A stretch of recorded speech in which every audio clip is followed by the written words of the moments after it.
Boy Dgotsauce, man, back with another live stream. Thank you guys for tuning in. I appreciate y'all viewership. Y'all already know, man. Hit that like button, hit that subscribe button if y'all are new. And without further ado, man, we here with episode number 4. We rolling, man. We rolling. Can't lie, man. We consistent, man. We consistent. I told y'all we gonna do this at least 3 times a week, and so far we living up to our word. I feel like honestly I want to be doing more. I want to put more time into it, but you know how it is, man. Life is busy, but we ain't making any excuses. We still gonna show up every day. Thank you guys, man, for all the support, all the love that y'all been giving me for the past week. My first 4 episodes. It's been a lot of trials and tribulations, but we moving forward, man. We just getting better every day, and we just trying to make this thing work. Yeah, we got a lot to talk about today. We got a lot to talk about, and you know the headlines is very, very, very, very egregious. I can't even lie. But you know, life is good. Let's see. How was y'all day today? Let me know how y'all day was if y'all in the chat, man, and say what up to the people. Let me know how y'all doing, man. How y'all feeling about today? How y'all day went? How y'all week has been? My week so far has been pretty swell, pretty great. I've just been working, honestly. I've been sick all week. I had a bad cold, and my asthma was really acting up this week, so I couldn't really do much. I would usually try to get out and do something, maybe go for a jog or play some basketball, but I didn't even get to do none of that this week just because of how bad my asthma was acting up. So it is what it is, but you know, I'm feeling a lot better now. I feel well rested. I feel like I got a lot more energy now. I can breathe better. I don't need to take as much medication as I was earlier in the week. So it's a blessing to be alive. It's a blessing to be alive. There's so much that has been happening all week, and you know, I'm only here for about an hour to 2 hours a day. So I can't fit it all into one show. But what I can do is try to break it down and try to give my opinion about, you know, what's going on out in these streets, episode by episode as we continue to move on forward. But like I said, this week has been pretty decent week. I wish I was feeling better. That's about really all I could ask for, is just to feel better, man. I was down for the count for a few days. I'm not even gonna lie, but y'all probably couldn't even tell because I was still live streaming. I was still posting every day. I was still doing what I had to do, man, to be consistent. Y'all already know, man. 2025, we ain't slowing down. It's all gas, no brakes. And you know, I love the work ethic, man. I love the work ethic. We gonna be consistent. Consistent. That's the key of the day. That's the key of the year. We just pushing forward. We gonna do this thing, man. Make sure y'all hit that like button for y'all boy. It's episode 4. Let's get into it, man. It looks like we got some stuff to talk about over in Nebraska. It looks like MS-13 Kingpin has been arrested. And he is now detained by ICE. Let's tune into the video, see what's going on out here in these streets. Get out! Get out! Walk back to me. Come on back. Come on back. Stop. Do I move?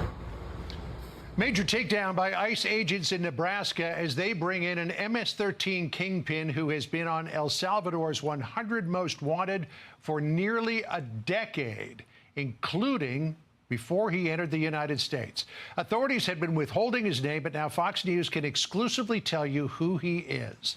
Welcome back as America Reports rolls into a second hour. I'm John Roberts in Washington. Sandra, this is quite a story. What an incredible development. I'm Sandra Smith in New York. John, good to be with you. The suspect's name, Melvin Varela Perez. He's been wanted for 5 murders and is considered a high-ranking member of the gang.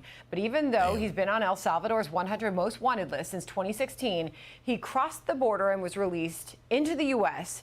under the Biden administration.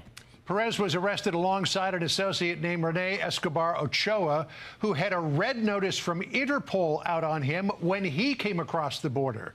The Department of Homeland Security reacting in a statement saying, quote, "The Biden administration allowed 2 ringleaders of MS-13, one of the most violent gangs in the world, come straight into our country. One of these depraved aliens is on El Salvador's 100 Most Wanted Fugitives list and is wanted for 5 counts of murder. The other has an Interpol notice for drug trafficking. These are the kinds of scumbags sanctuary politicians are protecting and letting walk free on America's streets." Border Czar Tom Homan will be here for more on this breaking news. Stand by. He'll join us shortly. So, another MS-13 kingpin arrested in Nebraska, along with his sidekick. And a lot of people are happy about this. I for sure am all for getting criminals off the streets. I don't care where they from. I don't care what color they are. I don't care if they black, white, Asian, Hispanic, Italian. They a kingpin, they gotta go. It's that simple. We don't want to see no drugs. We don't want to see no crime. We don't want to hear no murders happening out near these streets. And it's very unfortunate that we have to do this. We have to do this now. It's very unfortunate, but I feel like a lot of people agree with what's going on when it comes to the criminal wise, the criminal deportations. This is sad, man. This is sad. A lot of people were like, "Oh no, he's not deporting the evil people. He's just going into he's going into the homes and the churches, and he's taking them out of their schools." No, that's not what he's doing. He's actually going after criminals, and these guys are actually breaking the law. They're wanted in their own countries, and they're not talking about this part. They're just talking about the protests and what's going on in California. Like everything is just a lie. Everything is just a lie, and I hate being lied to. I do. But as you can see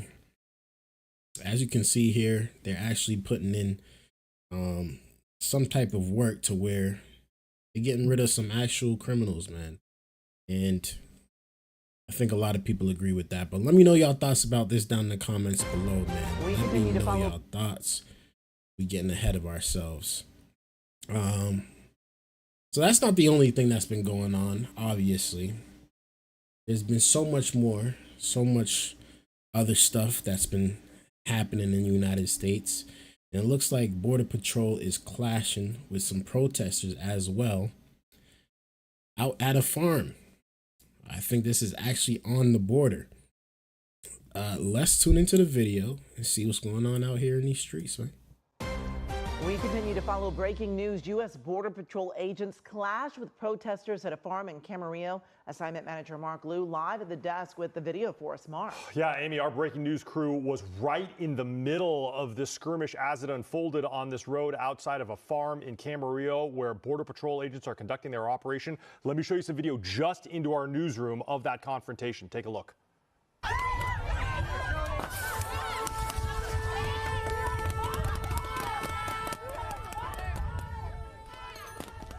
Yeah, okay, so our breaking news crew has been out at this scene basically all afternoon from the morning for about the last 90 minutes. And there was a line here of protesters confronting U.S. Border Patrol agents on Laguna Road, just to the west of Las Posas Road, where we have seen U.S. Border Patrol agents conducting some kind of immigration-related action or operation at a farm here. A large group of people, about 100, maybe 150 protesters showed up. You can see all of the cars and news media there. It appeared very peaceful until just a few minutes ago when something touched off that confrontation. It looks like Border Patrol launched some kind of possibly irritant, smoke-type irritant. We don't know if it's tear gas or something else at the crowd. They quickly dispersed. Our crew had to get out of there. You can see this video is basically just. Now they clearly know where to go to get some of these, some of the illegal people. Now, in my opinion, I got to be honest here. I don't think that the farmers and the Home Depot workers, I don't think that those are really bad people. All right, they may have overstayed, or they may have overstayed their visa. But I don't think that they're actually like bad people. I think that they're actually here to actually just learn a living, probably bring back some stuff back home to where they're from, build up their communities, and stay out of people's way. Not everybody is a murderer. Not everybody is a criminal. Not everybody is a rapist. Not everybody is a drug smuggler or a sex trafficker. Some people are literally just trying to have that American dream. And it's unfortunate that it's coming to this. It's really unfortunate because, this makes it harder for a lot of people to now get into the United States and stay here and get their papers and all that stuff. But it's sad to see it, man. It's really sad to see it because some of these people are really just trying to make a living. And they can't even do that now because now they're being harassed by ICE. Into our newsroom raw as it came in, and you could see people covering their mouths and faces as they backed away from those Border Patrol agents. That line is still there. You can even see some people throwing things back at those Border Patrol agents, and some of that chemical irritant still going into the crowd. You can see people are holding their noses and eyes, so certainly some kind of an irritant going on there. Border Patrol has been known to use tear gas in the past. We don't know if that's what they're getting there right now, but they were wearing their own protective masks as well. Now, we have reached out to Border Patrol to get more information about what kind of an operation is happening here. We assume that it is immigration related, as that's what they've been doing over the last couple of weeks here in Southern California. There is a very large farm. This is right in the middle of farmland here in Camarillo at Las Posas and Laguna Road. Our crew is okay. We talked to him. He's doing fine. But we're going to keep him out there to try and get some more information. Y'all see that dude take off just now? Hold on. Let me play that back. He was talking all big and bad. This dude over here in the white right here. And Laguna Road. Our crew is okay. We talked to him. He's doing fine. But we're going to keep him out there to try and get some more information from anyone that was actually a part of that skirmish line. And again, we're reaching out to Border Patrol to get more information from them. But they usually, Amy, do not respond to any requests from media until their operation has been completed. That's it here from the desk. Back to you. All right. Listen, man. It's very, very, very different outside. I can't even lie. It feels and looks a little suspect in some ways. At the same time, these people are trying to do their job. Now, I disagree with a lot of what is going on. Don't get me wrong. I disagree. I don't think that the Border Patrol and ICE needs a budget that is pretty damn near close to the military. I don't think that that's needed. There ain't that much people here that is doing egregious stuff. I mean, for the people that are doing egregious stuff, obviously that needs to be taken care of and addressed. But people at farmlands, what could they possibly be doing that they need a whole unit of people to come through at a farmland and start throwing tear gas? I'm confused. Real talk. I'm a little confused. But again, these people are probably they're just doing their job. They're trying to get their paycheck at the end of the day. They're trying to go home at night. And I'm sure that they're not signing up for any violence, but of course it's going to get violent. This is the job that they signed up for. And, hopefully they stay safe out there, because I know they've been getting attacked. I know they've been getting harassed. Some people deserve it. Some people don't deserve it. But just because you are a part of this situation, you are now included into whatever comes with that. So Shout outs to all those people that signed up for this job. I ain't ever gonna want to sign up for a job like this. I'll be honest with you. I do not care this much. I do not care this much. Shout outs to the police officers too. I don't care that much to be a police officer. But you know, some people got to do it. Some people like to do it. Some people think there's good benefits of having police officers, and I do too. Obviously, I'm not against police or anything. I'm just saying, I would never be one, because I just don't care too much to be out here risking my life to save someone that really don't give a crap about me. I'll be honest with you. But you know, that's the job again they signed up for. So it's looking like ICE is gone. They're rolling. They're getting their stuff done. They're getting everything done that they need to be doing. They're following whatever Tom Homan is saying, and whatever he's saying is going right now. So, you know, it's interesting to see where this is gonna go. How much more people they're going to try to take out of the United States, and if they will be successful in trying to break the record of most deportations ever. Right now, it is still being held by a certain Democrat named Barack Obama, that people had forgotten about. But yes, he is still the leader. He is still the record holder for the most deportations in United States history. And we still failing to seem to talk about that part. Like, Trump is so bad, even though he's not even the main guy.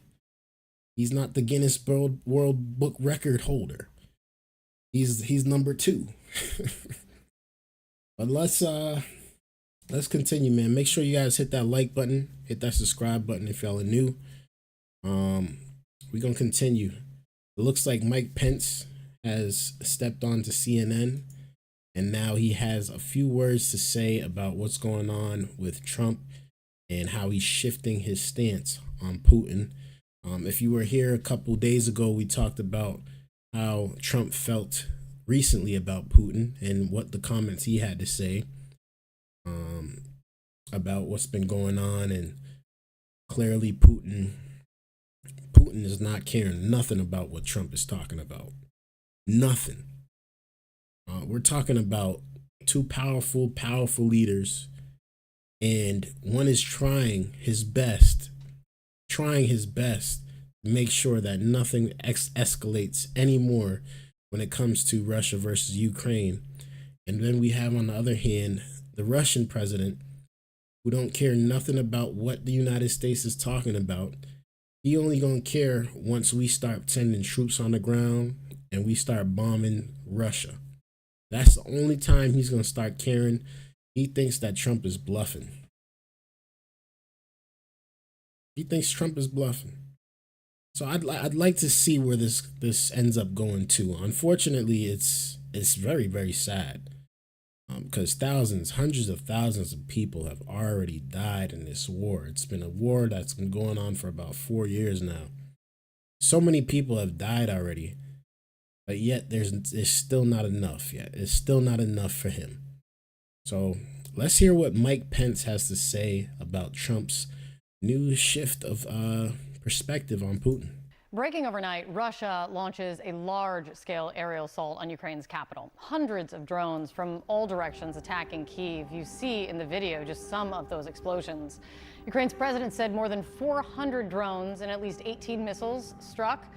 At least 2 people were killed in these strikes. And this is just the day, the day before, Russia launched hundreds more, the largest drone attack since Russia started that war. This comes as President Trump is suggesting now that he has reached his limit with Russian President Putin. We get a lot of bull thrown at us by Putin, for you want to know the truth. He's very nice all the time, but it turns out to be meaningless. And joining us right now is the former Vice President of the United States, Mike Pence. And Thank it's you for really being because here. Thanks for having me on, Kate. really And, it's really can I because also they're say, not really warring with the United States. I'm grateful for CNN's as of yet. consistent coverage of the trade. And I don't even think that they want to war with the United States. I don't think that Trump wants to actually be like, all right, we got to send troops out now. We gotta protect this much of Ukraine, or we got to defend Ukraine in this way, to where we actually have our own troops fighting in the war. Now, some people may say it's already happening. Some people may think they might have suspicions. I may have suspicions. You may have suspicions that some of our troops are already fighting over there. But as of right now, that is not a thing in the news. That is not a thing in the headlines. I beg to differ, but I think Ukraine is really holding it down over there. They're trying their best, at least, with whatever they got. And, they lasted this long, but again, I don't think they can last much longer. The amount of missiles, the amount of drones, the amount of artillery that Russia has is just, it's 100 times what Ukraine got. And they're really going to have no chance at the end of this all if they don't have any help by their other allies. Tragedy in Texas. That's Our my hearts and our opinion. prayers I'll let me know y'all been with thoughts, all man. of our countrymen there, and appreciate the yeoman works you all have done to tell that story. Thank you. It's a very tough job that we have our team down there to do, and an important one, and I appreciate that. Yeah. On Ukraine, I know this is something that you have cared so deeply about. Mm-hmm. At one point, President Trump accused Ukraine of starting the war. We don't even need to quote the Time magazine article again. And now he's calling Putin BS. You have seen up close President Trump's sympathies towards Putin over the years. Do you believe that he has fundamentally shifted his view on the Russian president, or could Trump be one happy phone call away from blaming Zelensky again? Well, my hope is that the president's starting to recognize that Vladimir Putin doesn't want peace. Vladimir Putin wants Ukraine.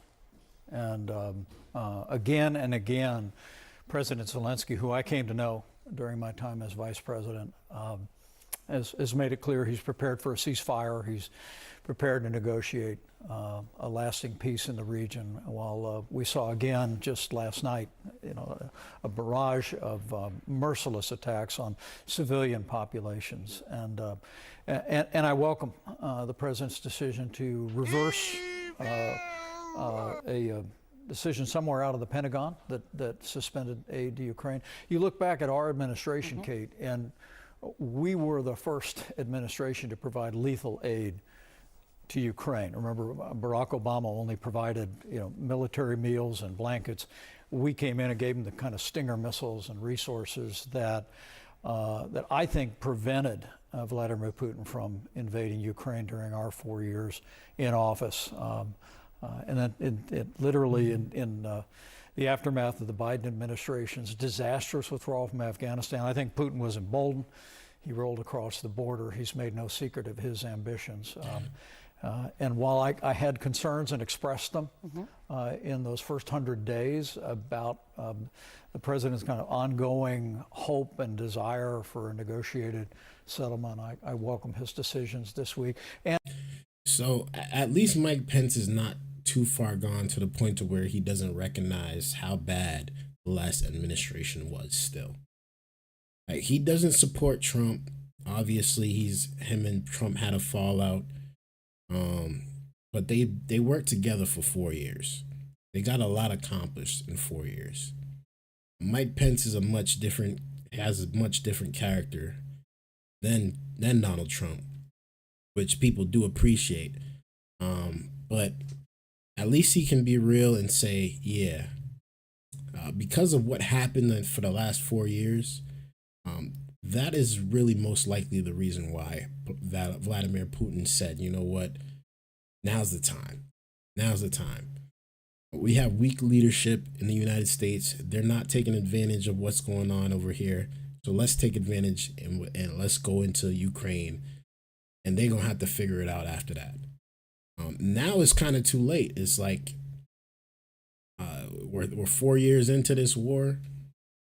Now it's a little late. Like people have no sense of what is actually going on behind the scenes. They just thinking that it's just peachy clean, and the last 4 years of Biden was so great.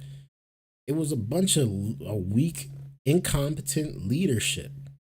And we did not like that anymore. It's kind of that simple. I mean, the whole United States, it was clear as day. Like, Joe Biden was not the guy. He was not the guy. It was unfortunate. But let's continue. And his rhetoric. And I think what may have changed is that some of the isolationist voices what up, Brett? In and around this Thanks administration. for tuning in again, my guy. You already know, man. It's all love. The president's it's all love. Correct and I appreciate the courageous viewership decision regardless, bro. to launch a military assault against Iran. I think they may have lost some Always of their showing footing. love, man. with You trying to be by leveling a moderator or in our something. I effort see to you, Brett. Shout ensure out to that Brett, Iran man. could never obtain a usable nuclear weapon. I think some of those isolationist voices may have literally lost some credibility with the president.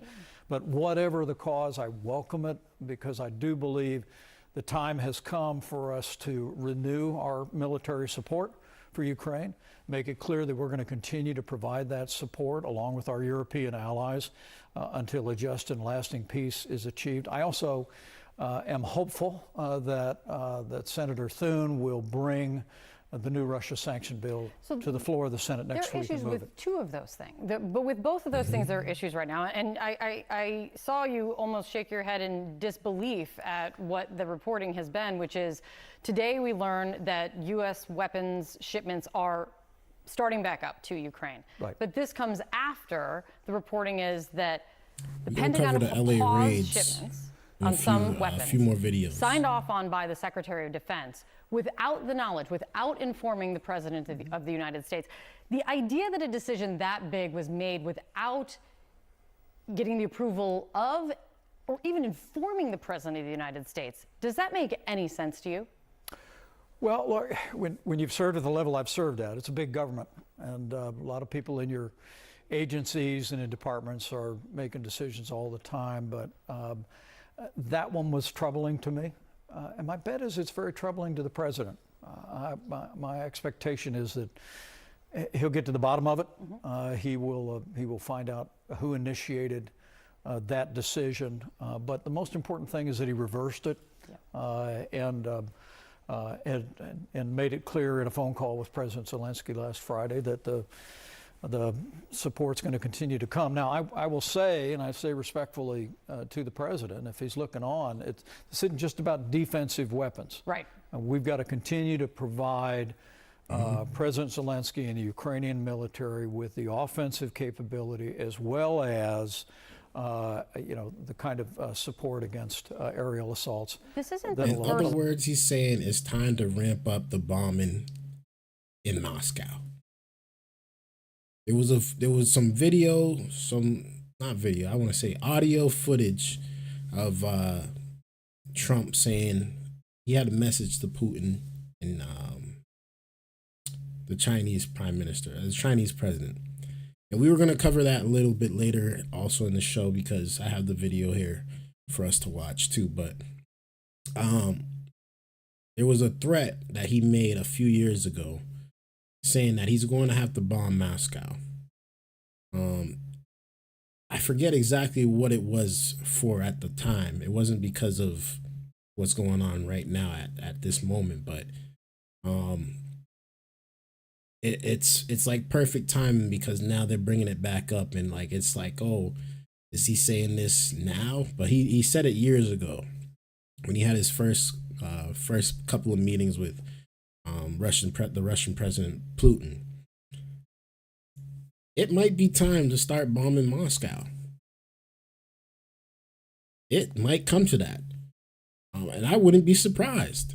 A lot of people are actually for it. A lot of people want to do it. And I think the U.S. military actually wants to do it.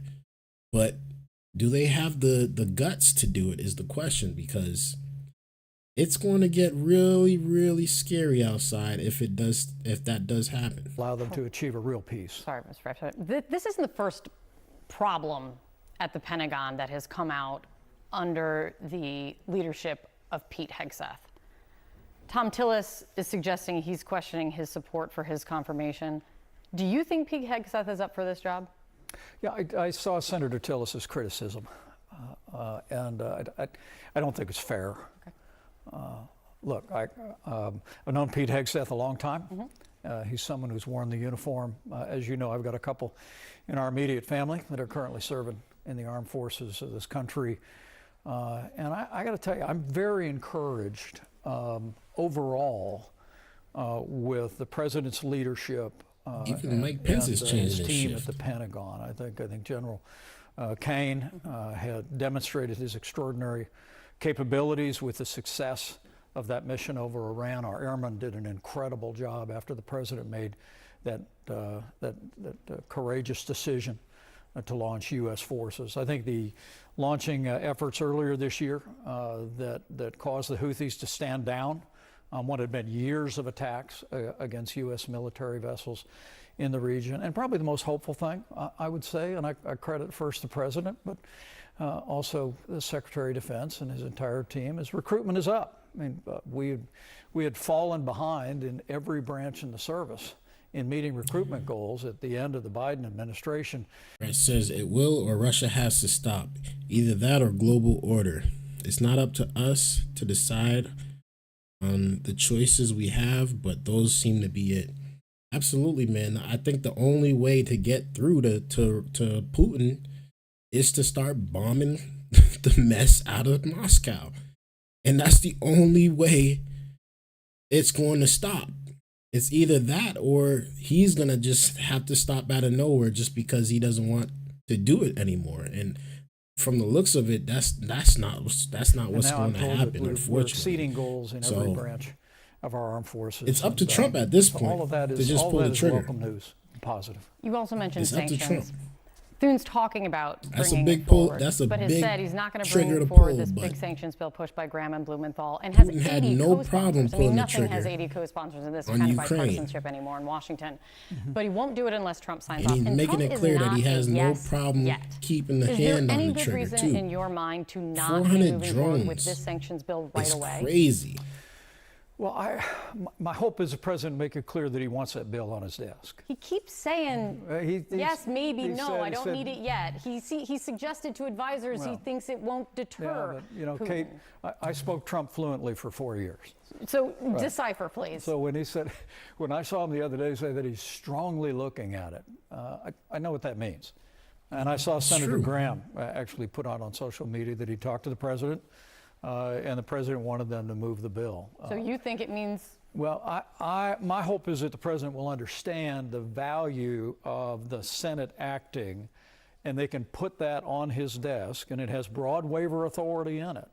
But I literally think that the very presence of those new sanctions, especially the secondary sanctions that are included, that are essentially going to go against countries that are subsidizing that war effort. Why pump the brakes? Well, I think and hope the president will see the value of Vladimir Putin seeing those sanctions on his desk, available for a signature. But the most important thing is that we continue to make it very clear that we're not going to tolerate Vladimir Putin redrawing international lines by force. He didn't do it in our 4 years. He had done it.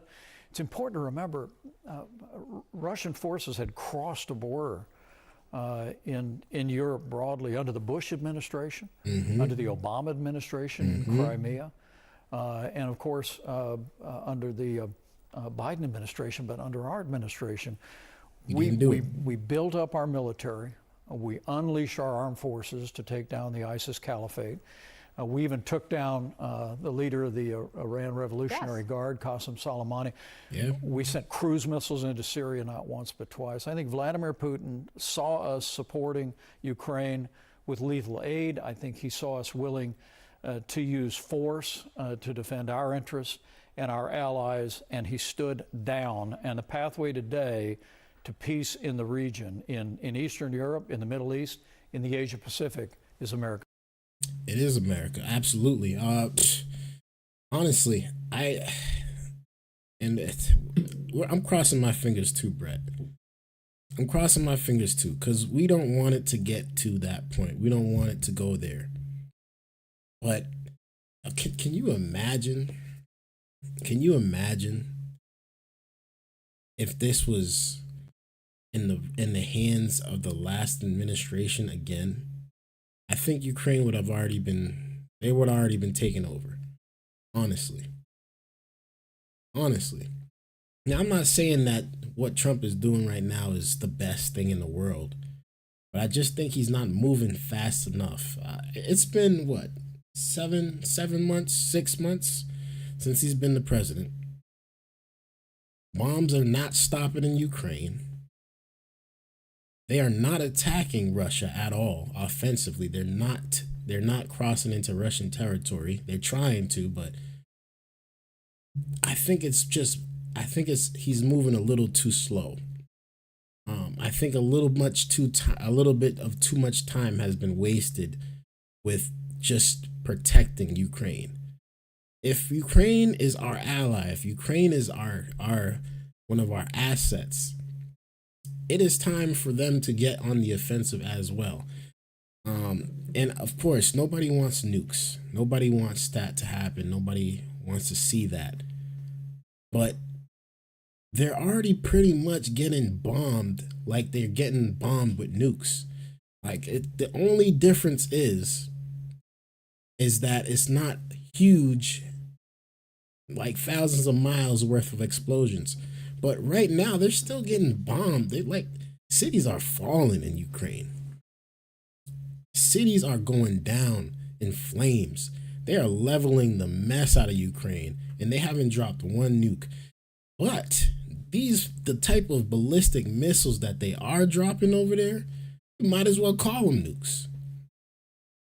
They got ballistic missiles that go up into space, and they break apart into like 6 to 8 pieces, and they all falling down at lightning speed, hitting buildings and blowing up all over different places.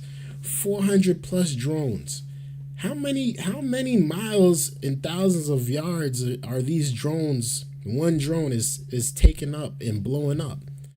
It's insane what's going on over there. So for them to just say, oh, we're just gonna defend while they're still getting blown to smithereens, I think it's about time that they say, you know what, we might as well give it our best shot. We might as well fight to the end. We might as well try to make a statement. Attack Moscow. Attack Moscow. That's the only way. Let that statement be the statement of,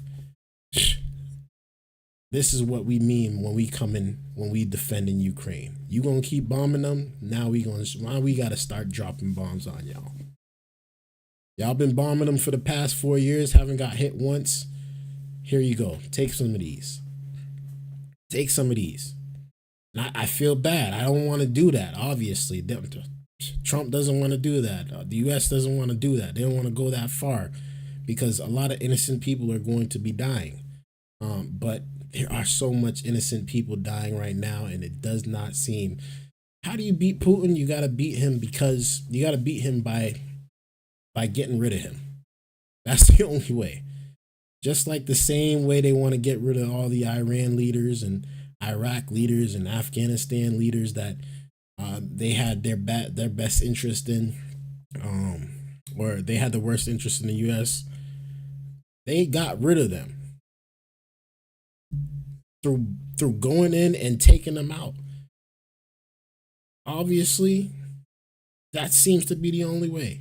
In my opinion. But let me know y'all thoughts about this down in the comments below, man. Thank you guys for tuning in. Let's continue, man. Let's continue.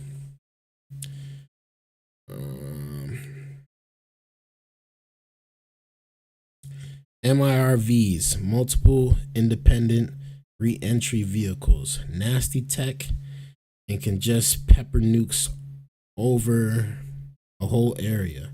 I have no idea how to deal with someone running a country with a nuke who wants to invade. Not something that has really happened. I get you. It's really not. And they at this point in time, they have the most nuclear weapons too. So it is a sticky situation. It really is. And again, we don't want to see that happen, but man, it's like, are you just gonna bow down? Are we just gonna just give up? Or are we just gonna give up? Are we just gonna let them do what they have to do? If that's the case, then just let them do what they have to do. You know what I mean? Like they're dropping bombs every single 400 drones in one night. I couldn't imagine. 400 drones flying over my house, my apartment, my city, and they're all from they're from an enemy, and they're trying to literally get rid of us. We gotta fight back. And Ukraine has been fighting back. Don't get me wrong. They're not bending over. They're not giving up. But again, we gotta fight back. After the ones that they have, and maybe more probably will fail in some way due to lack of maintenance. I agree. They have to be maintained, and it's expensive. So there that is, laugh out loud. I agree with you. I don't think that every single bomb is going to work, obviously, either. But, I don't want to see any of them. Work, but it's just crazy to see. It's crazy to continue to see this happening over and over and over again. And we're saying the same stories every day. Oh, Ukraine just got bombed. Putin is laughing at Trump. They're looking like they're the bigger boss right now. They're the baddest dog in the room. Unfortunately, they're looking like that. And it's tough to be in that position.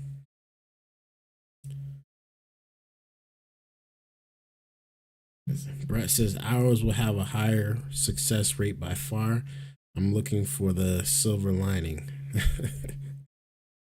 It will. We're known for that. We're successful, man. We got the best military. We got the best equipment. Hands down.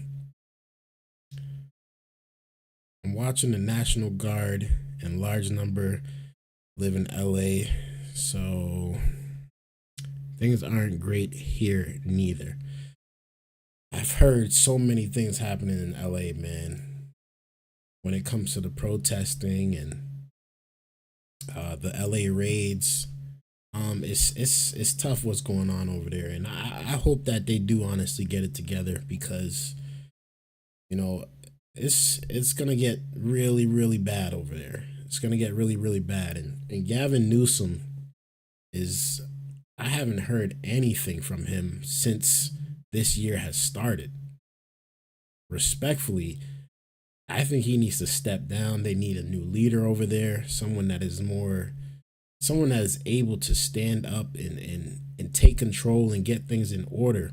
Because right now, LA is falling, man. LA is looking, from the outside looking in at least, LA is looking scary right now. There's an event going on right now. It's live on AP, or was.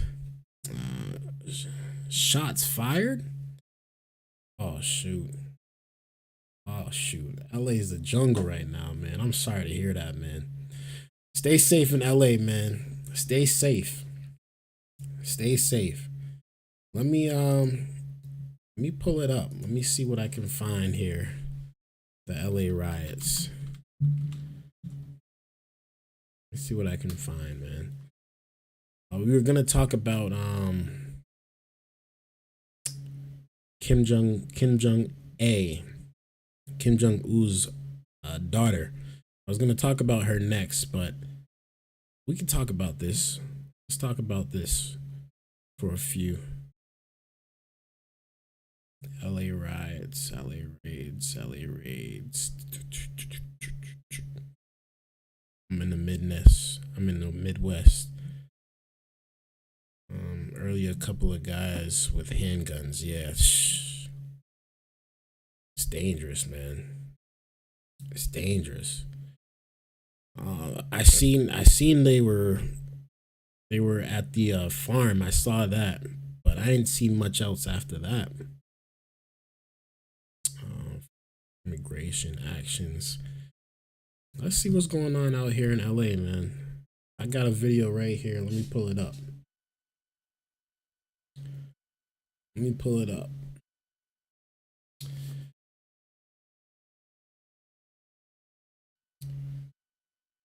up. Standoff between. Speed it up.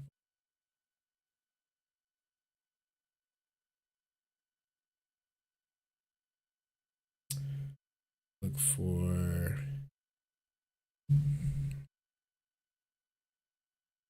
I'll look it up.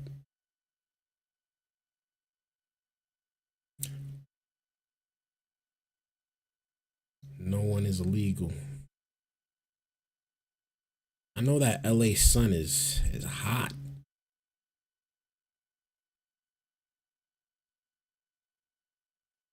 I know that LA sun is hot. It's tough, man. It's tough.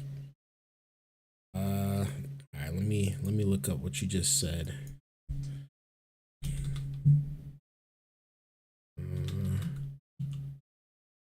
Coda media, LA riots.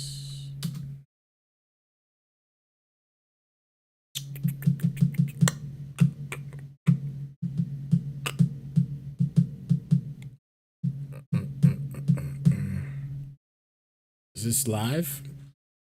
It must be live. Let me see. Oh, yeah. Right. I got something here up. I've never seen this guy, so. Nice standoff. Me watching another stream is different. It's different. Barrett, what is the Sky feed? Share it to the Discord server. I can't.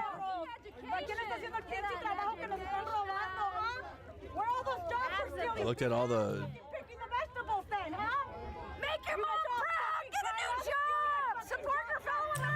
They just attacked the weather radar station in Oklahoma. Says Christy, only kings allowed here. Two. All hell breaking loose. And SoCal are our LA Kings. This is exactly why. That's what Christy I M just says. mind my business, bro. The only kings allowed here in SoCal are the LA Kings. Okay. It's a lot of people out here. It's a lot of people out here.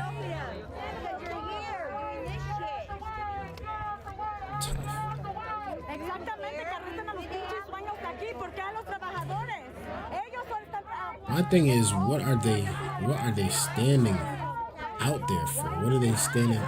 What are they guarding? Is this right here just looks like a whole bunch of land? Yeah, the crowd is big. I don't have a Sky feed though that I can see. Someone said that it's refueled, but I don't know. I can't find it. Only old feeds. This right here looks like a whole bunch of waste, not even wasteland, but just farmland. Different people. Thank you, Agoratasm. Thank you so much.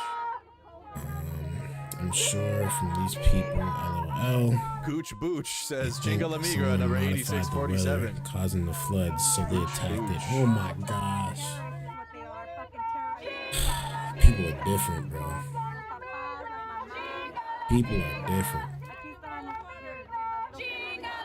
I'm not the global warming guy, man. I'm not that type of guy, I'll be honest with you. I think all this stuff is just natural. Mother Nature / God is just taking its course. It's unfortunate, of course, but not sure how much longer it's going to go on tonight. I've heard about We'll find out. the makeshift rain and stuff that they was doing in Dubai and trying to make it rain and stuff like that. You went to the Discord and had a I conversation don't about believe cobbler. none of that Hell stuff yeah. that's going on. I think this is all natural. My wings are almost here. People are blocked from coming out the facility. People that are just it's sad, man. It's sad. Anya Baird, thank you so much for the Venmo. Thank you so much. Thank you, crazy. Anya.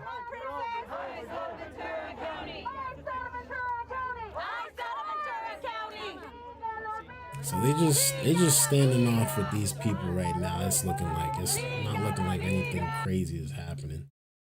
So let me see if I could find something else.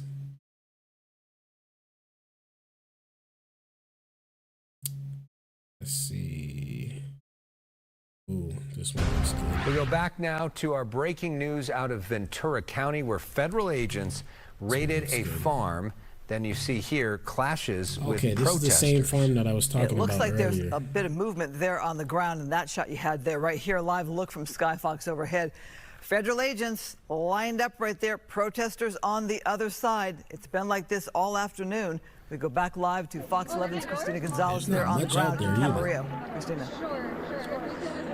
Yeah, they're getting ready to block more vehicles trying to come in. But really quickly, I want to talk to one of the main activists out here who has been helping people. Noemi Tingui, you have been helping people maneuver this, trying to find their loved ones in there. Tell me, what is the situation inside as far as you know? How many people, what's happening with their phones? Talk to me. Yeah, it's a very horrible day here in the city of Camarillo in Ventura County. I work for Mixteco Indígena Community Organizing Project, and a lot of our community is not showing up to their appointments. They're not going out. But we did get a call to our rapid response line this morning that Glass House, which is where a lot of our community works at, a lot of my relatives are work at, and what we're hearing is there was a lot of fear. When we got here, we witnessed a lot of ICE lines blocking us from checking in on our loved ones. What we did witness was ambulances coming in and out throughout the day, and what we have witnessed too is that ICE has been pretty much cooperating. Well, we've been gassed. You and I have both been gassed several times today. Exactly. Yeah, my eyes are stinging. My arms are stinging because they threw tear gas at us for asking them where they're taking our relatives. Now, have you been able to get through to anybody in there? Because it doesn't seem that anybody. You said you were getting some text messages? Right. There's been people here who've come up to me and just let me know that they've been in contact with some of their relatives. A lot of people haven't. What we're hearing is that a lot of people aren't able to text from inside. And that the people who have been detained, there have been a few people who have been located at the Camarillo Detention Center and then sent to the LA Detention Center. Do we have a sense of how many people they have detained so There far? are hundreds of people who work at this Glass House facility. It's not as bad as LA. From what I last heard is that maybe somewhere around like 40 or 50. I did see vans, white vans, exit this morning, and we have seen multiple ICE vans leaving through multiple dirt roads that can be carrying up to more than 50 people at this point. Now, at this point, real quickly, I mean, we've been here all day. These people are not going away, and this crowd is getting bigger. Are you willing and planning to stay overnight if you need to? Yes, we have to. We have to because no one's going to come out to save us. The federal government is putting this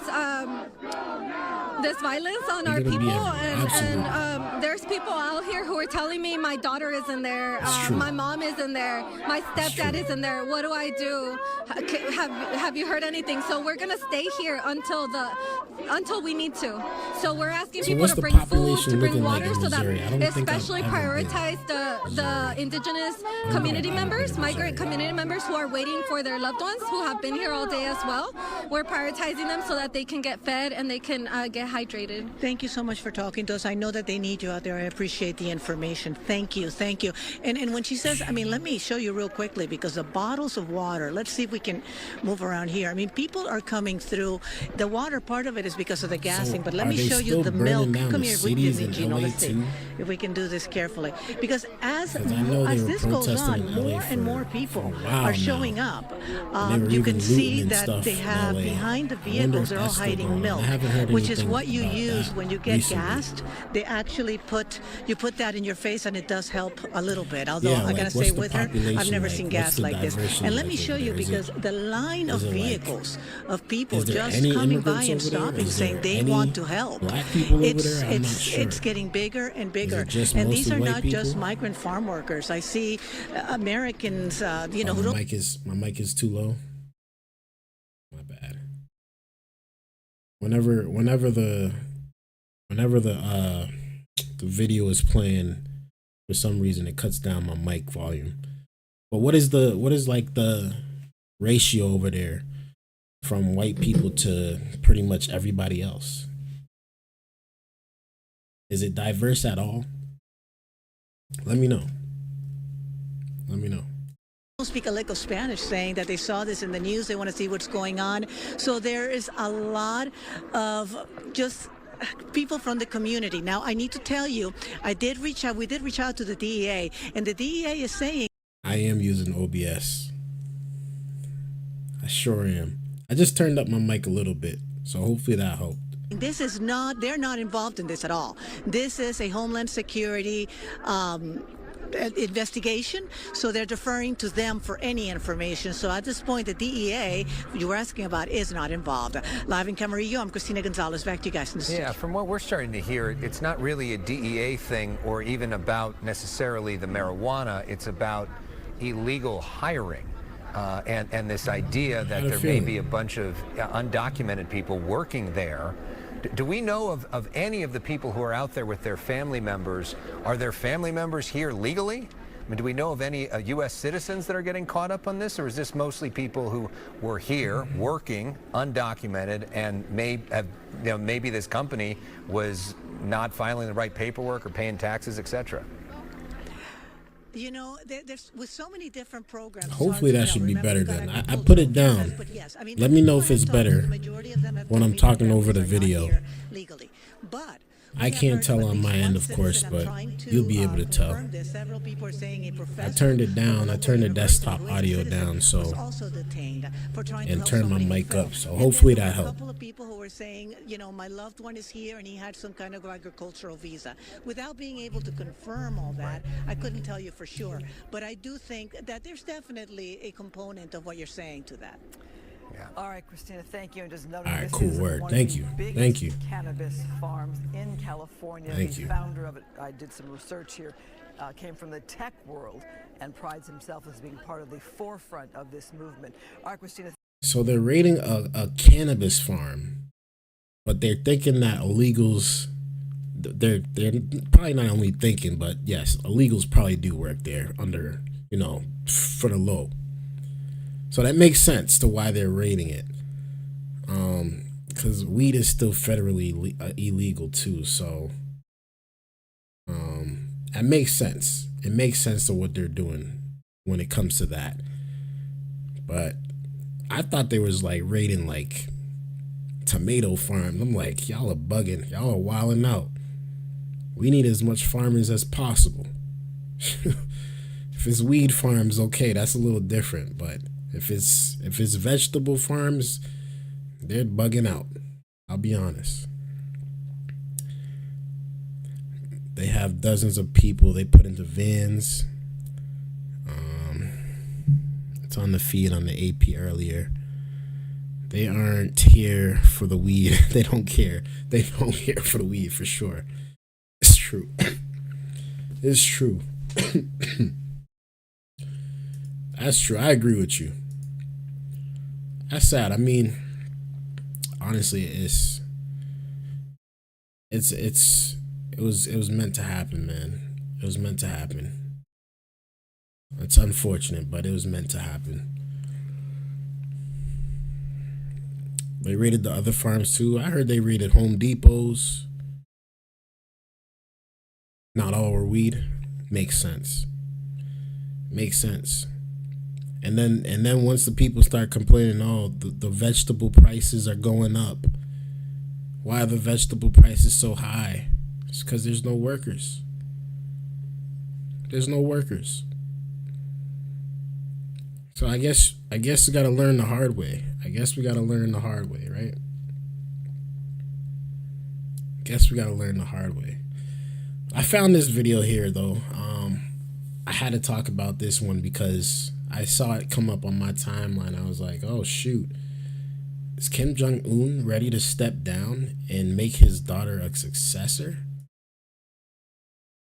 Let's tune into the video, man. See what's going on out here in these streets. It looks like a typical scene of North Korean propaganda. The country's leader, Kim Jong-un, greeted by wild applause. Some weeping as he kneels by the coffins of North It's Korean insane how troops much they killed love this fighting guy over alongside there. Russia against Ukraine. But he's so A hated. little closer, He's hated in the you'll United notice the States. teenage girl at his side. Her name is Kim Ju-ae. She's the daughter of the dictator, and according to South Korean intelligence, she's likely being groomed to one day become the first female ruler of North Korea.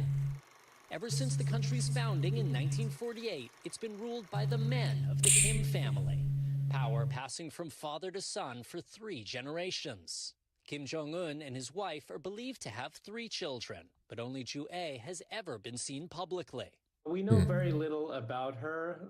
What we've learned has largely come through the effort to propagandize her in pictures and footage. She's obviously never given any interview.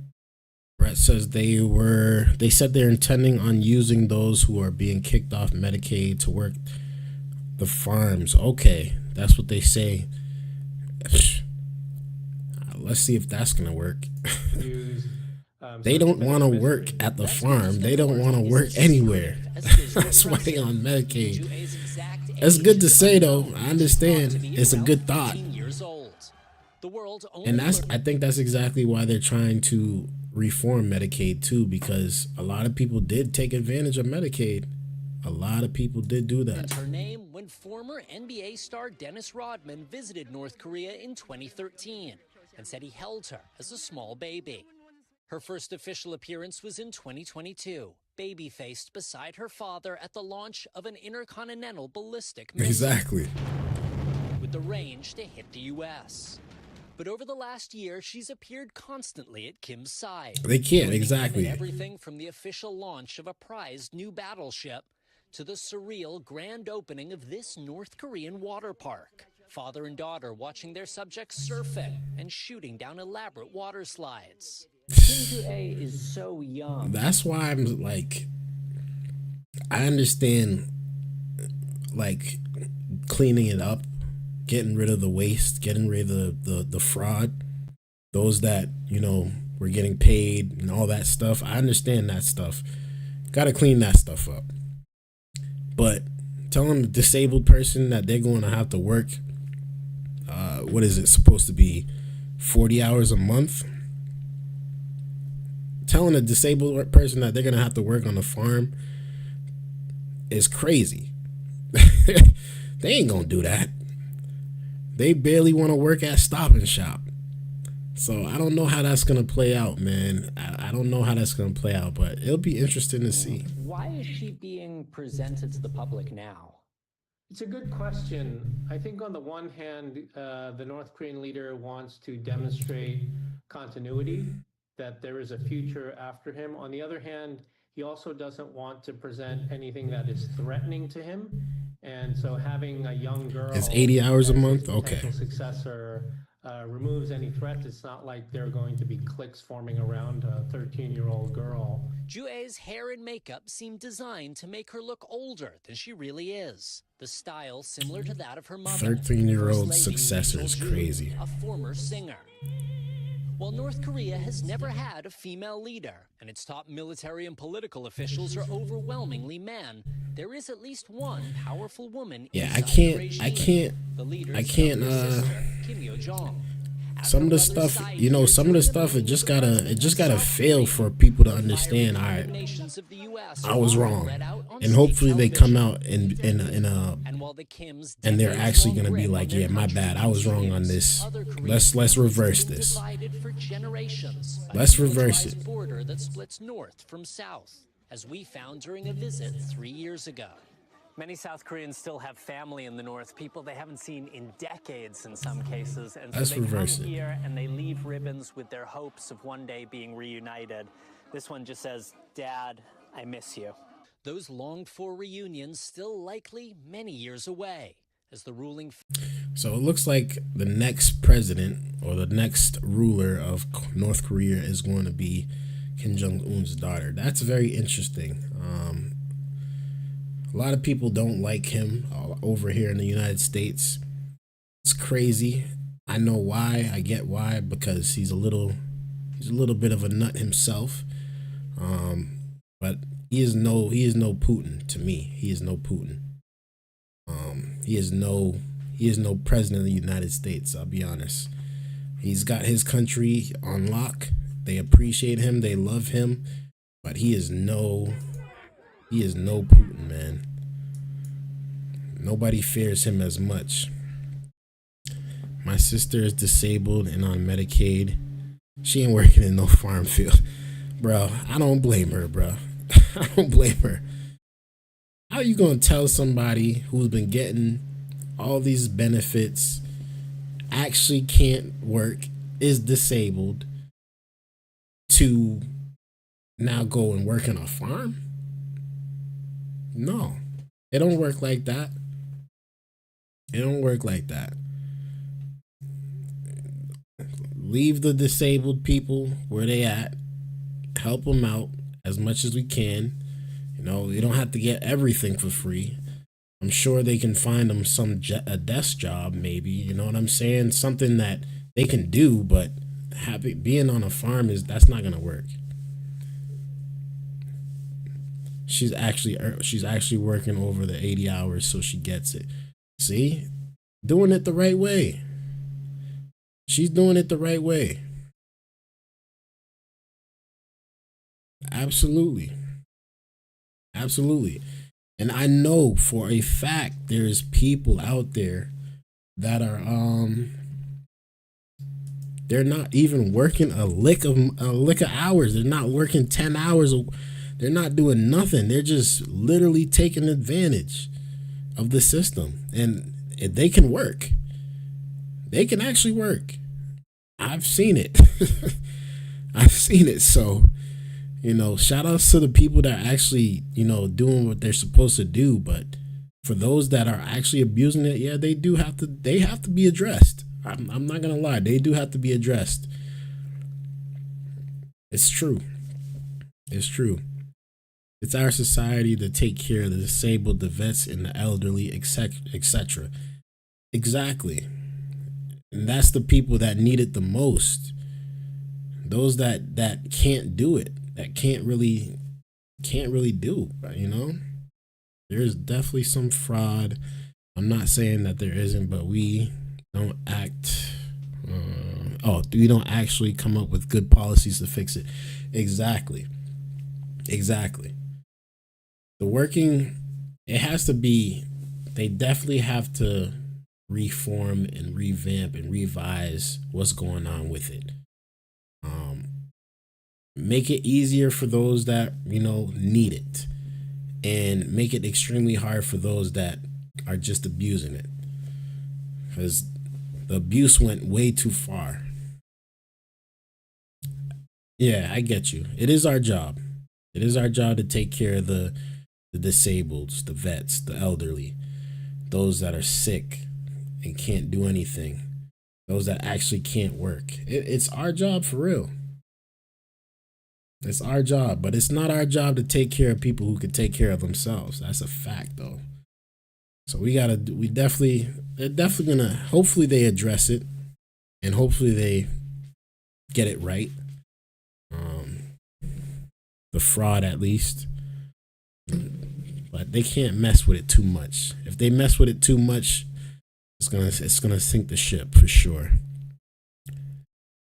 Most of us are willing to talk and find a compromise, but the ones in power now aren't and haven't been for a while. Yeah, it's looking like it, honestly. It's looking like it. A lot of people are not liking what's going on, and I get it. I get it, bro. I get it. Even the beef between Trump and Elon is like, it's like eye opening now. It's like you run on this stuff. You say you're going to do this, you say you're going to do that, and then you completely dive off the deep end and switch up on a lot of people. And people ain't going to forget that. That's what I feel like the Republican Party is not thinking about. Just because they won, just because, you know, they got a lot of seats in the Senate and Congress, they're thinking that they're breezing past. They're thinking that they're going to, and don't get me wrong, the Democrats are still failing right now. They're failing heavy. They don't have a voice. They don't have a leader. But man, if the Democrats only think strategically about how they are playing this, they would be a much more successful party. But even now, even with all of this nonsense going on, they're still not good. They don't look like a party that you can lean on still, unfortunately. Keep in, we'd feel differently if the wealth was not all at the top and distributed more. We'd have more to use on problems we have in society. I agree with you, man. I agree with you. It's the 1%ers that are ruling this entire thing. The 1%ers, the 2%ers, they're ruling it all. They're the ones making the deals. They're the ones making the policies. They're the one running everything, unfortunately. Honestly, and that's why it's kind of up to us to, how can I say this? Try to be successful ourselves. You know what I mean? Because at the end of the day, they don't care about us, man. They don't really care about us. They might talk a good talk, and they might seem to make you believe like they do, or whatever the case may be. But at the end of the day, they're just lining their own pockets. They're lining their own friends' pockets. And it's sad to say, but it's true. If we are able to give more money to vets, elderly, and sick people, we'd not have to feel so pinched to do it. Exactly. Like I feel bad when I see a homeless person on the street. You know what I mean? And they're asking for $1, and I'm like, man, I can't even give you $1. I can't even give you $1.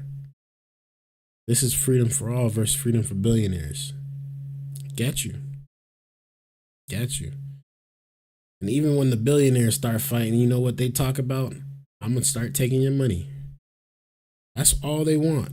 Everybody and all of them up in the power dynamic, all they want is money, man. All they want is money, and the money leads to more power. The more money you have, the more power you have. So it's we got to be successful ourselves, man. We got to be successful ourselves, man. They don't care about us. And I think that's for both parties, honestly. No, none of them care about us. At one point, they were saying the Democratic Party was the party for the people. They lied. They lied. The system isn't broken. It's working as intended. It's true. They're selling false dreams, and that's exactly why we have to be educated, and we have to really, really lock in on what we can do to make ourselves successful. You know what I mean?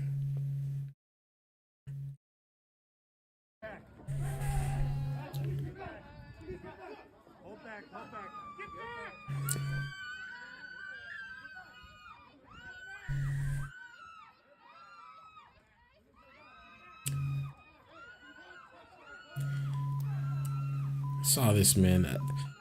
Protest is going crazy, man.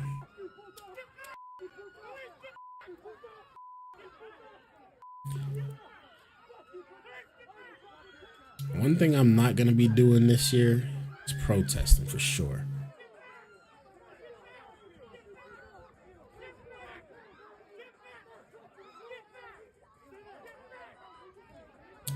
One thing I'm not gonna be doing is protesting for sure. Been there, done that, not doing it again. Not doing it again. I don't got time to be out here pushing people, fighting with police. I got family to take care of, man.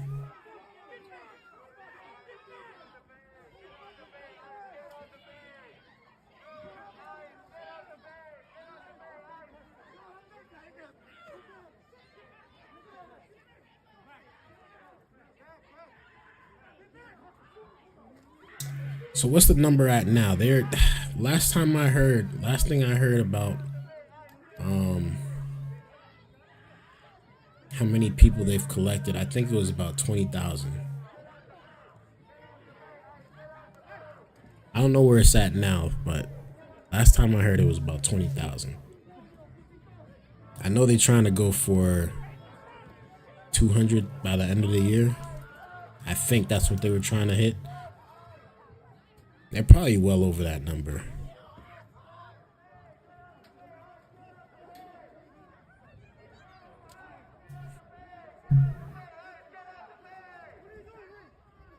Oh, shoot.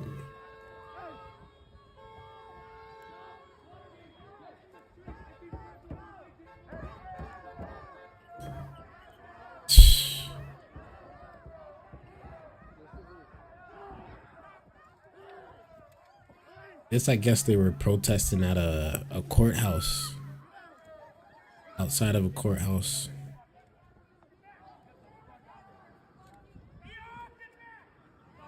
I'm not sure where though.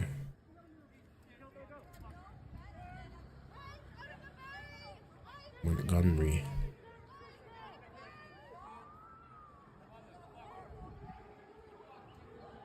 Wonder if this is LA.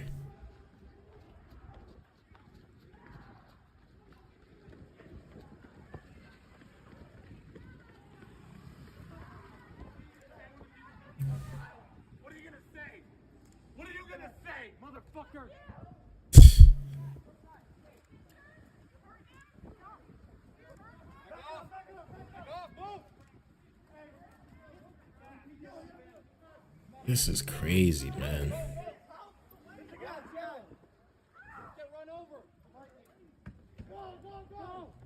Damn. Did she just get ran over?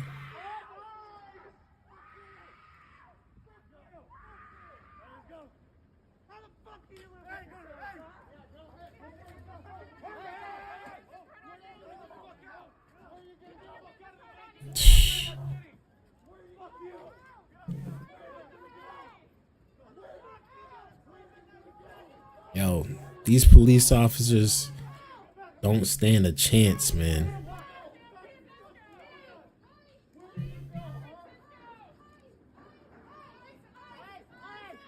If that was me,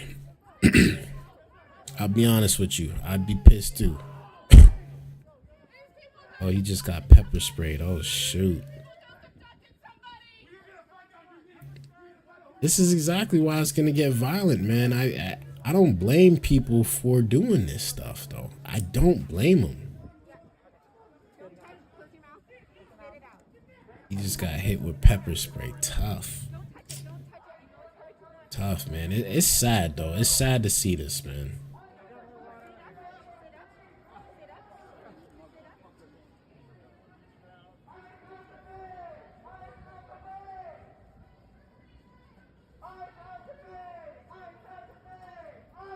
Damn.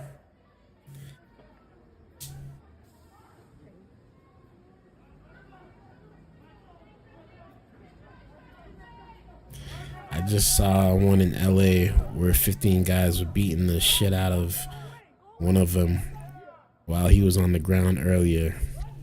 the ICE guy was the one on the ground. Listen, man, they gonna get. I was gonna review a video of ICE, the ICE attackers that just got arrested. I think it was in Texas, I believe. It's crazy. But this is bound to happen, man. They signed up for a dangerous job, bro. They signed up for a very dangerous job.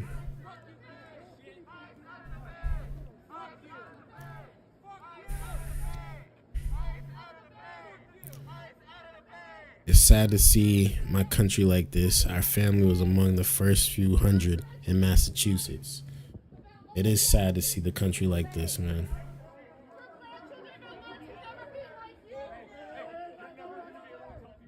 Yeah, that's the one.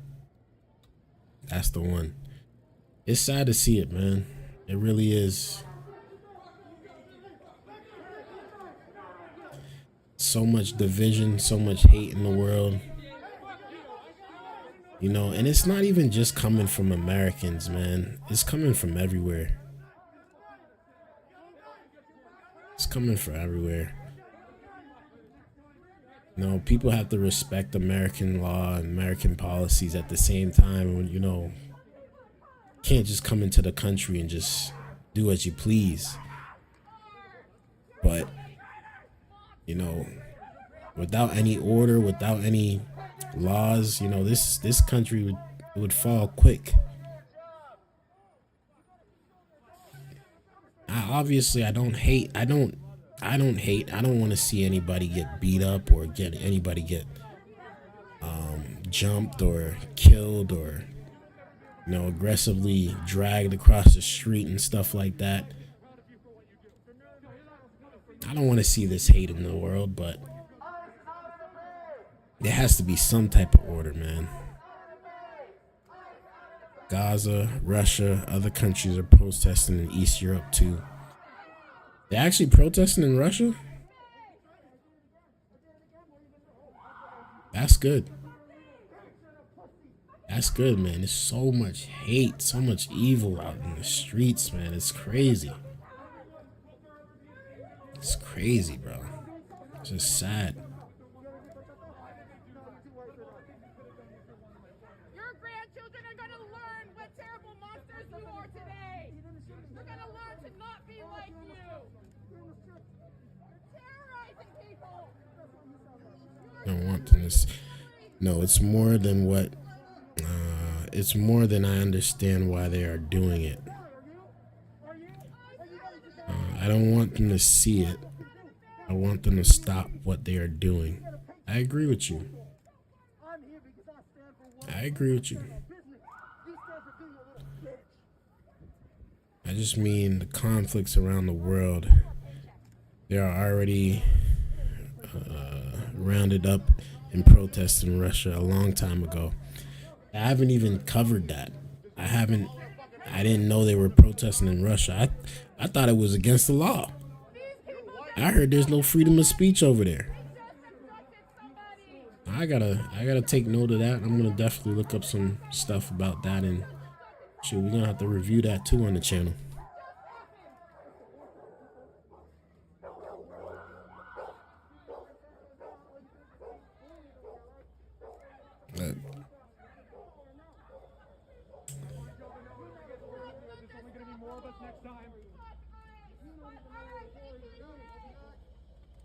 So much hate, man. So much hate out here in these streets, man. It's sad what's going on in America. It really is.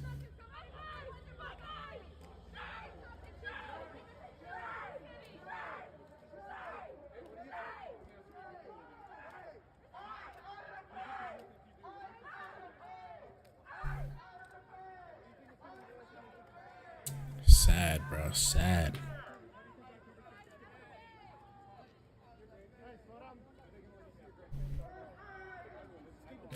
Oh, they aren't protesting. Okay.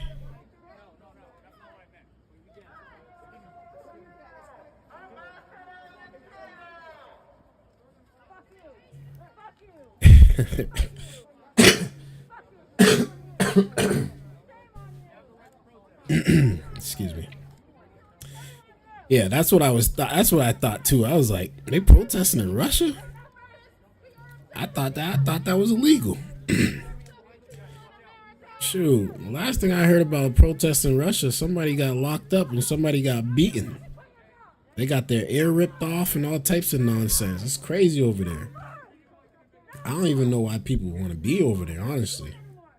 That compared to here, man, I'll stay here any day of the week. Any day of the week. I'll take the racism over this. I mean, over not having free speech and not being able to criticize the government. So much.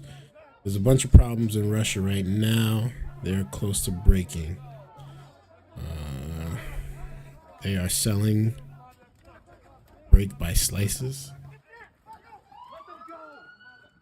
I don't understand what you meant by that last part. They are selling break by slices. Media, man, fuck you.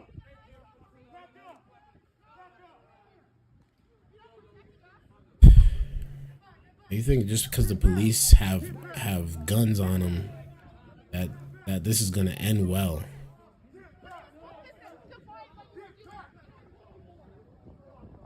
It's not gonna end well. Oh, they don't have food. They're starving over in Russia? This is exactly why. If they put the sanctions on Russia, I mean, I think that would help, but honestly, I still don't even know. They'll just start printing more money. Okay. No money and no food in Russia. They're having to cut and break. Okay, bread loaves. Okay. That's because all they are focused on over there is war. All they're focused on over there is just taking over Ukraine.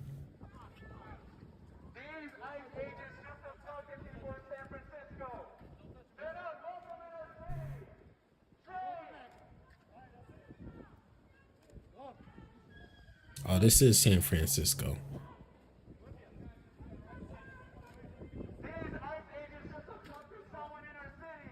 Exactly. Everybody got guns. Everybody got guns.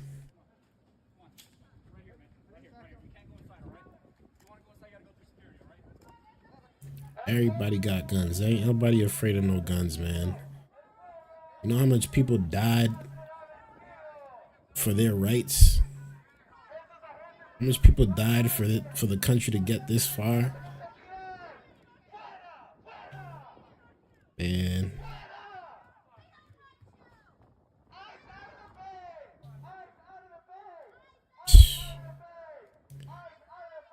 It's really only a matter of time before before it gets really egregious out there, man, and we start hearing people are dying and all types of stuff, man. So it's sad to see America like this, man. They say the West is falling. That's what everybody's saying. I don't know if it's true yet. I don't think that hold on, I'm getting a little bit ahead of myself. I don't think that we have fallen just yet, but damn near we're close to it. I'll be honest with you. Damn near close to it, man. So this is the suspects about there was an Independence Day attack on ICE in Texas, and this is just a few of the people that gotten arrested and what's going on about that subject here. Let's tune in. Deputy Director Madison Sheehan. So let's speak to what William Lazanescu was just talking about a moment ago. The fact that this 11th alleged co-conspirator with the people who attacked the Alvarado, Texas facility was not only awarded a green 11 charged in an ambush. Despite, as William pointed out, a previous drug charge, but was a former DACA recipient as well. Somebody who was allowed to come into the country to benefit from the largesse of the United States and then is alleged to have helped out in what happened on Friday, which nearly resulted in the death of a police officer. Exactly. And what we saw here was this man was in his home and he was actually tampering with evidence when our officers went in with the FBI to be able to make this arrest. Then we find out that he's a green card holder. He received DACA. This is just the classic open border policy that we saw from the Biden administration year over year to allow these people into the country and receive benefits that they should have never received in the first place. So there are some Democrats now who want Man, to look at the faces, though. I mean, so there are what? These don't look like migrants to me. Not all of them, at least. A lot of them look like Americans or Europeans. Never received in the first place. So there are some Democrats now who want to make moves to identify ICE officers who were involved in these deportation proceedings. It's thank you, bro. So-called Visible Act. Here are the I'll be on for a few more, man. Thank you for tuning in. Hey, man, I'll see you next time if you're still around. I'll see you a little later, but thank you, man. Thank you for tuning in. I appreciate it, bro. You already know. It was good having you here tonight. Identity with exceptions for safety or specific operations. Your response to all of this, I mean, these officers go out on the streets, they're fully identified. They identify themselves. They're wearing body armor that has the name of the agency on it, but for safety reasons, not wanting to be doxxed, a lot of them are wearing face coverings. They gotta wear face coverings because they don't want this coming back to them in a few years, for sure. You saw this over the last couple of weeks. Arrest numbers continue to increase from ICE's standpoint, and with that, what we're seeing is a huge increase of violence against ICE officers, up over 700%. These ICE officers are serving the American people, putting the American people first, and the Democrats want to go after their families and their kids and dox them and make sure that they're unsafe. And in reality, they are just enforcing the immigration laws that are on the books in the United States. They are keeping the American people safe. So here is Senator Alex Padilla's rationale for wanting to pass this so-called Visible Act. Listen here.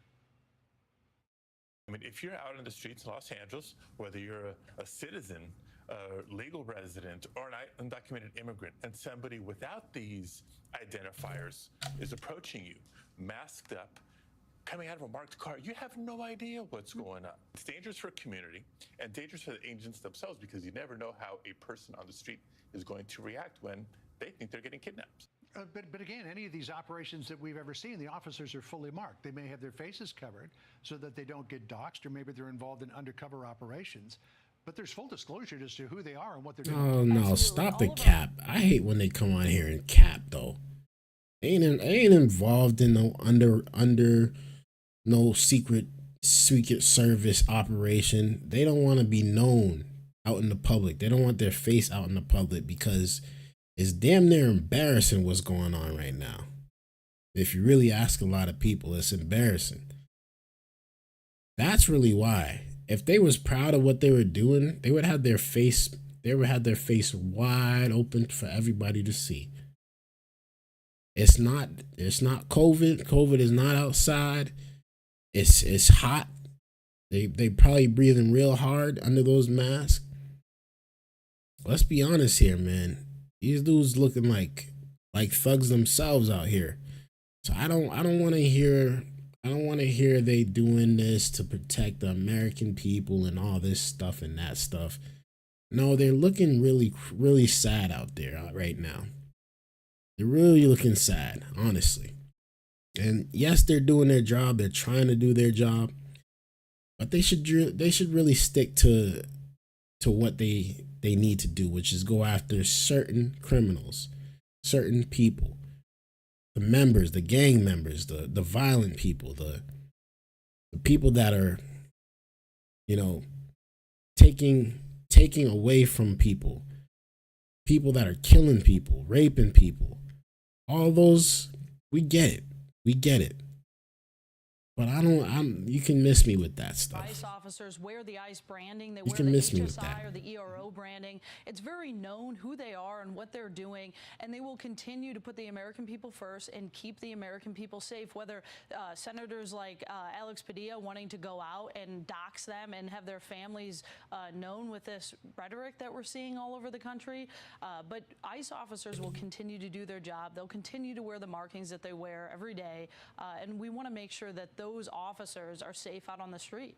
So let me ask you this quick final question. After what we saw in Alvarado on the 4th and what we saw in McAllen, Texas on Monday, where you had an organized group of individuals trying to shoot ICE officers and local police officers in Alvarado, and then another person came in an ambush attack in McAllen. That person was taken out. If all of these officers who were involved in these arrests, They should be unmasked, honestly. public, how much would that increase the risk to them? Well, I think it would definitely increase, and I also think it increased based off the rhetoric that the Democrats keep pushing to their constituents and their followers, and that rhetoric is not helpful to ICE or to law enforcement in general. We saw a local PD officer get hurt in the attack, and it wasn't even an ICE officer, but they're paying a cost because of the rhetoric that the Democrats are pushing towards the men and women of ICE, and we're seeing that increase because of this rhetoric that you're seeing. All right.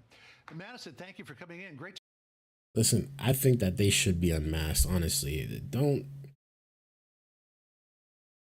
If y'all are really proud of what y'all are doing, you can take off your mask.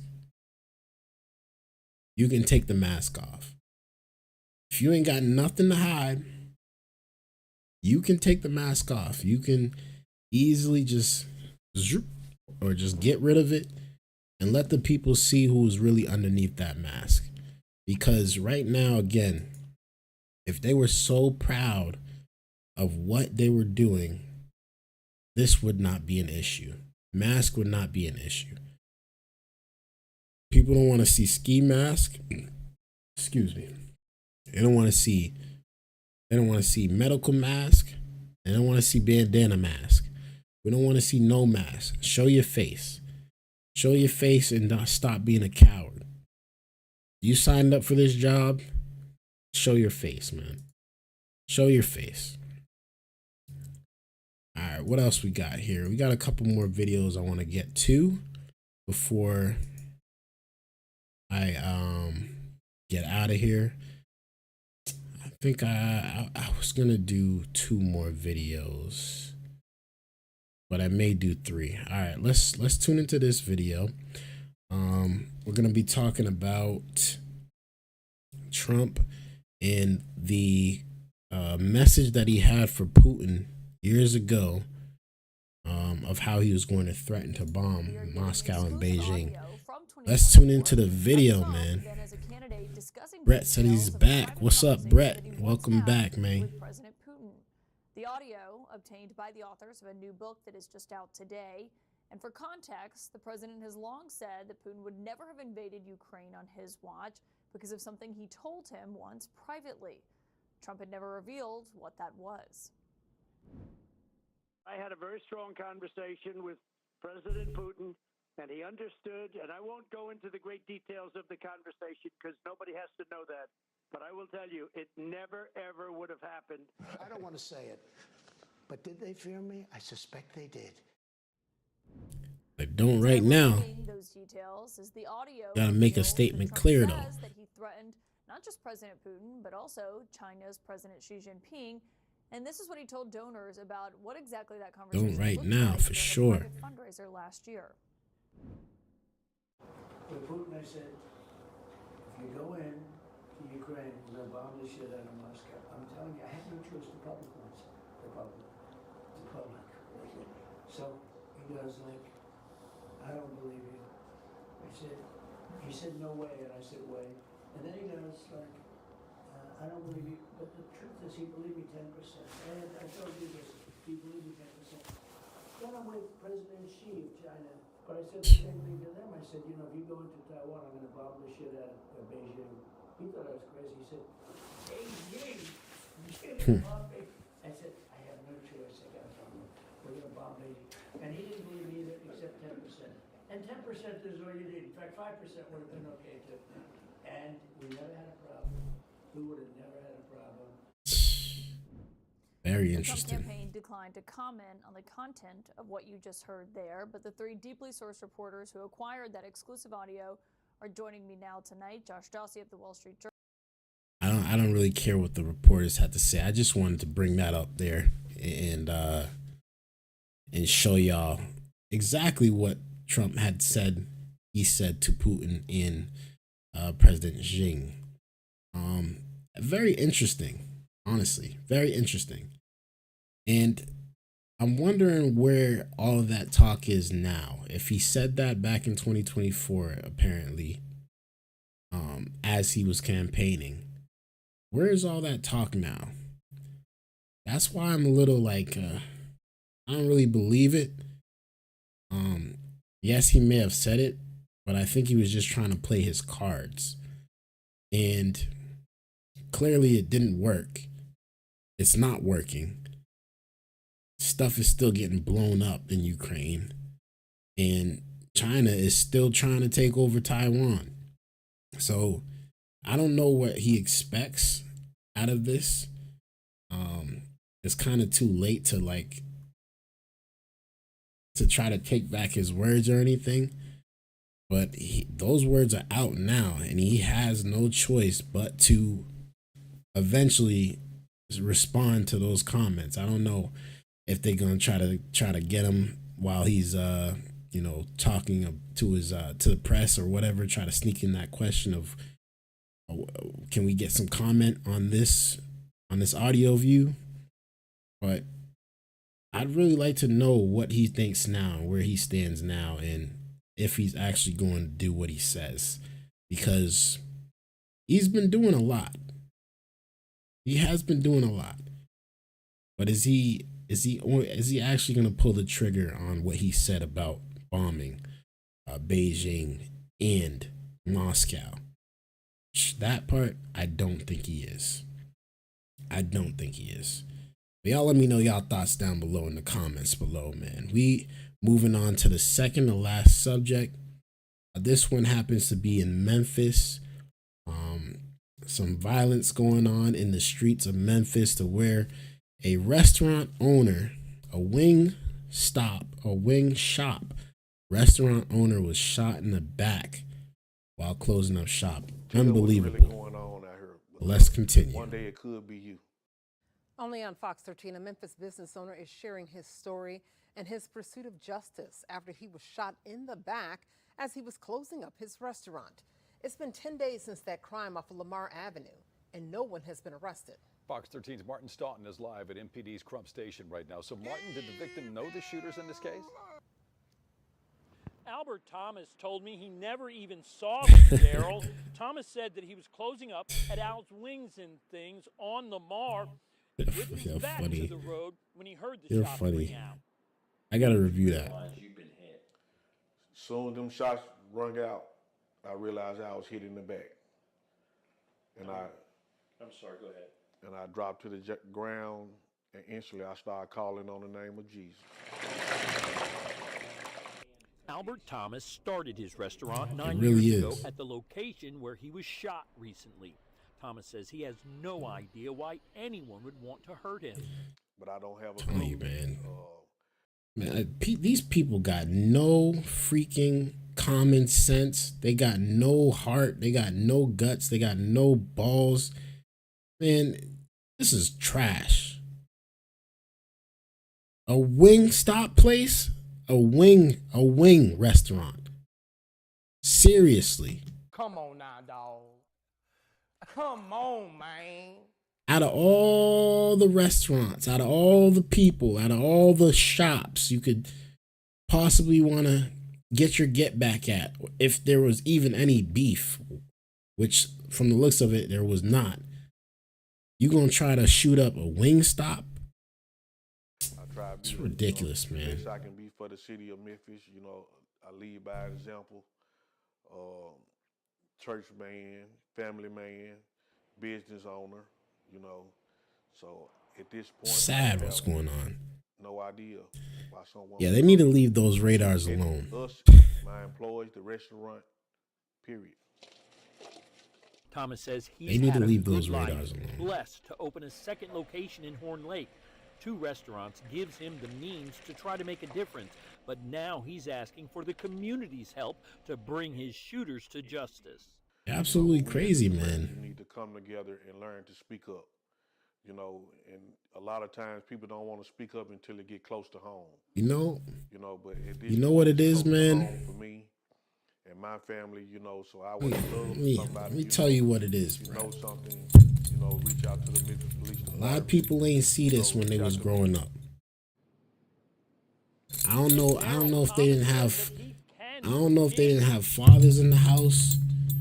If they was raised by single mothers. A lot of people didn't have this. And that's probably why there's so much nonsense going on out here in these streets, because there was no discipline. Now I'm not saying to harm your child, but shoot.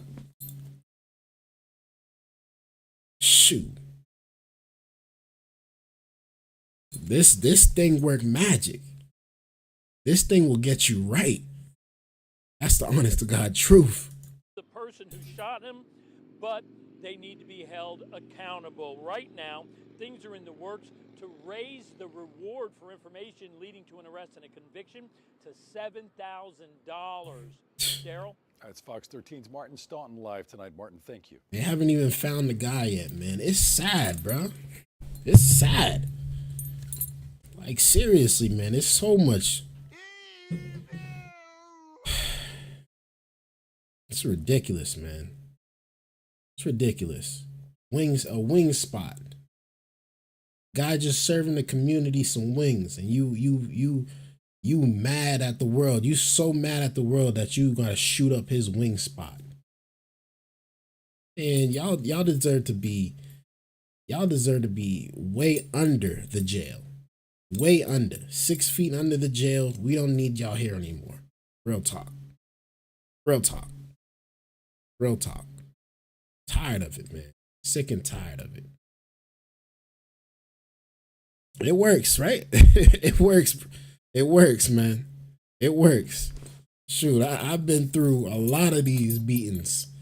All right. And I understand. I understand, bruh. These things saved me from doing some egregious stuff. Honestly, it got me right. And I'm not gonna say, go too crazy and hospitalize your kid, but shoot, you definitely gotta discipline your kids, man. Definitely gotta discipline your kids. It's ridiculous, man. It's absolutely ridiculous. I got a spanking at school once, and then with the belt again when I got home. Double spankings for sure. For sure.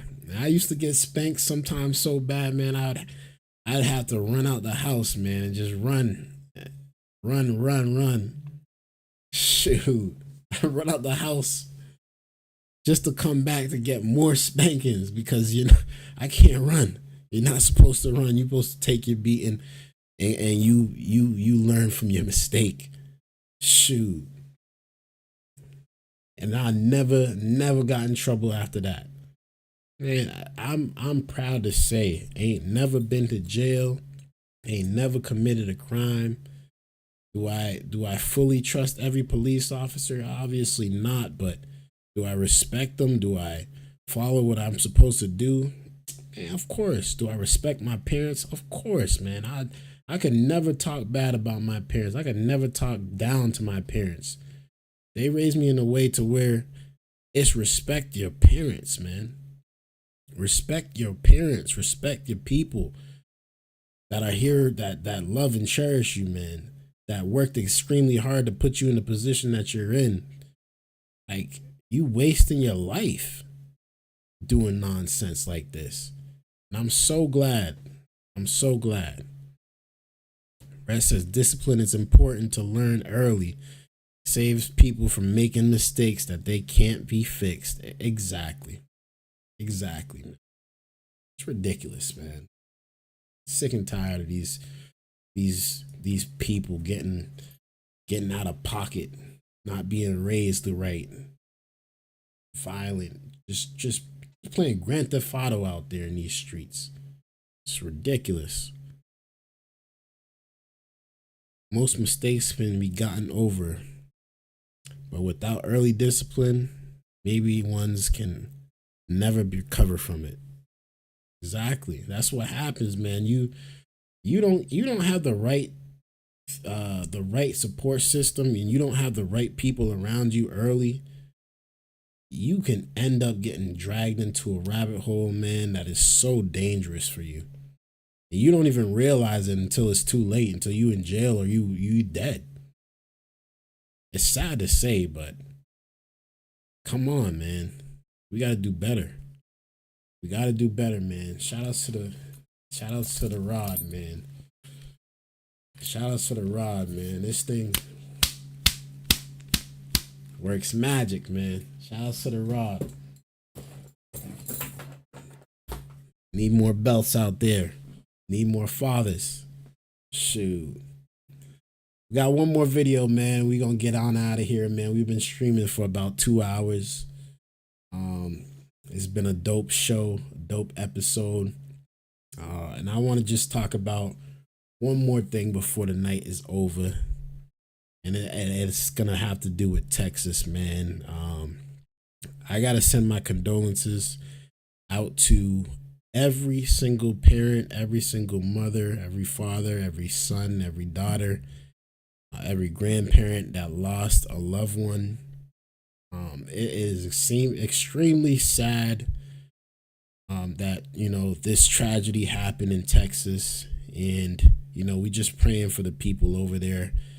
I remember when I believe it was North Carolina last year had their big flooding.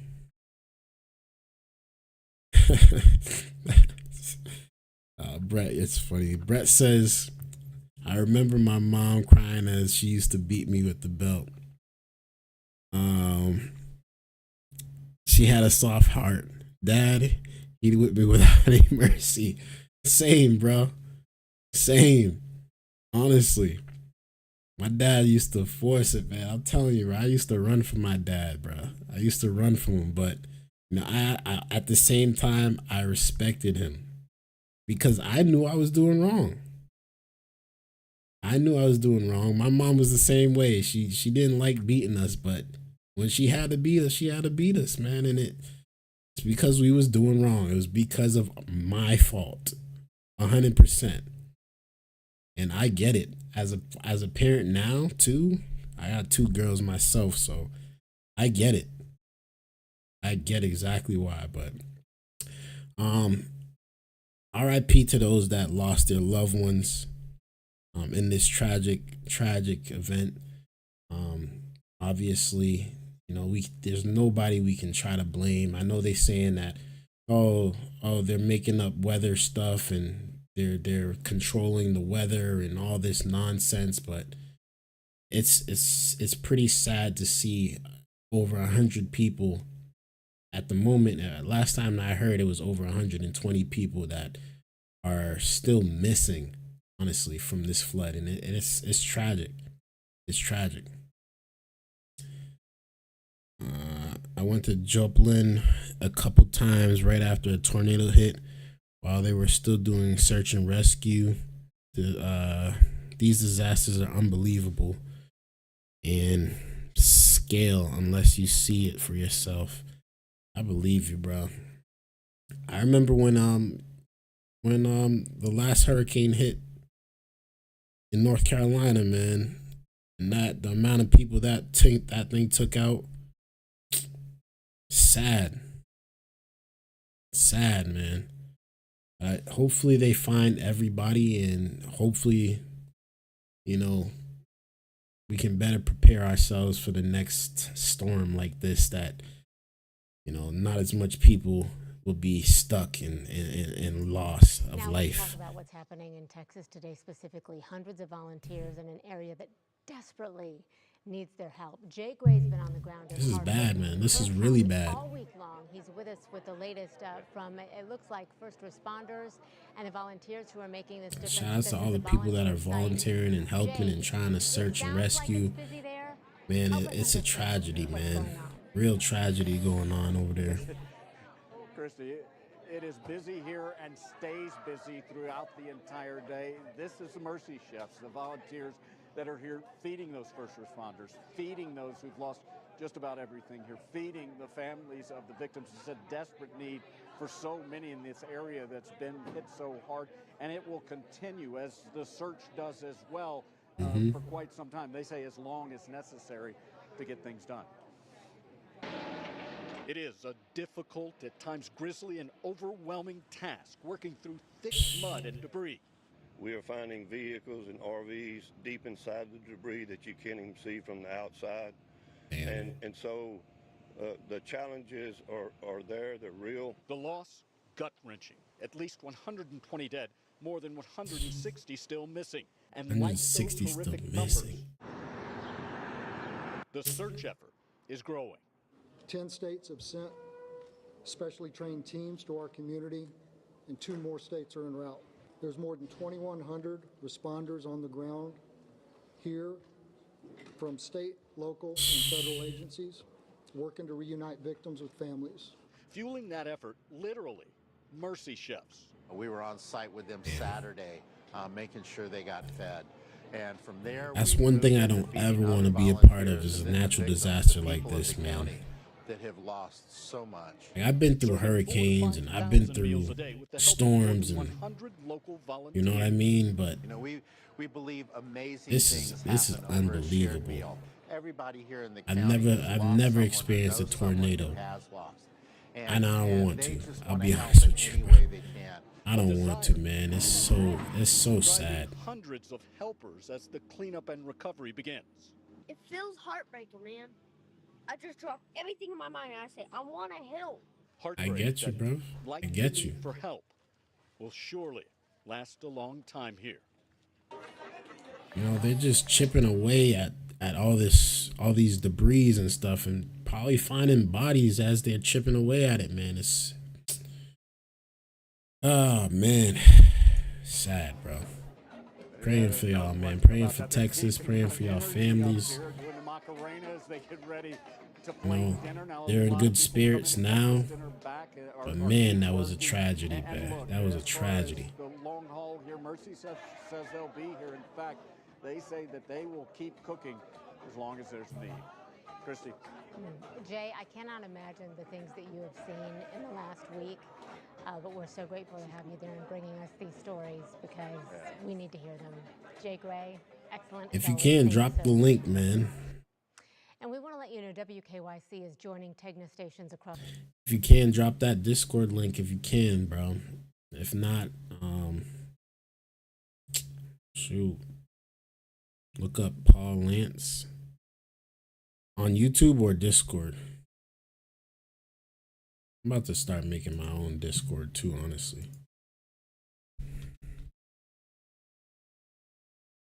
Paul Lance on Discord. All right.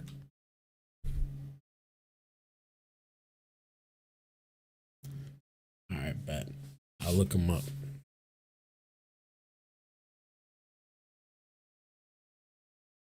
Okay. Okay. Let's see.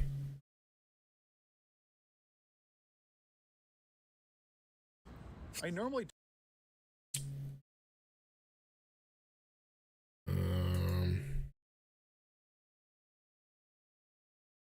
see. I see his channel. Let me pull it up and make sure this is him. I'll subscribe to him too. Shoot. This your guy?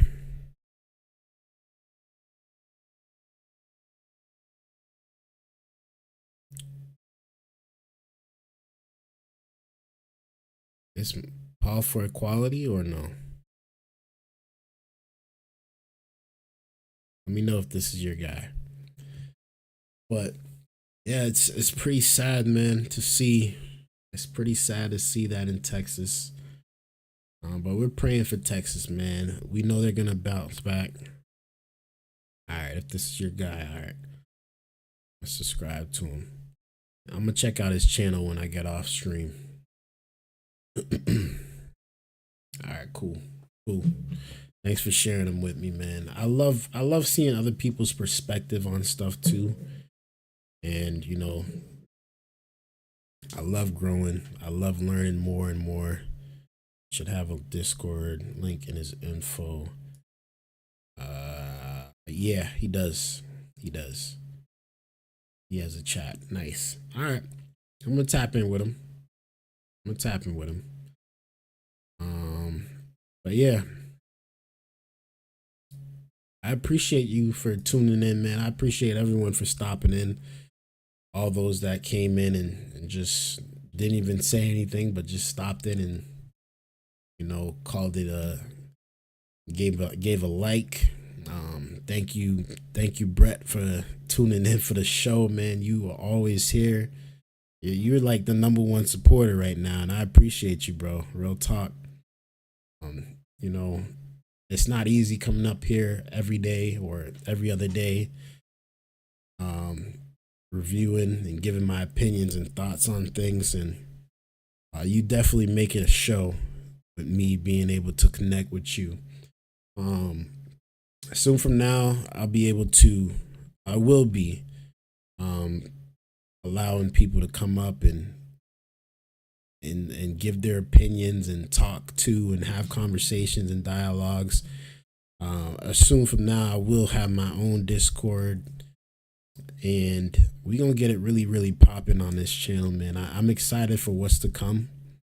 A lot more is to come, and yeah, I'm very grateful, man. I'm very grateful.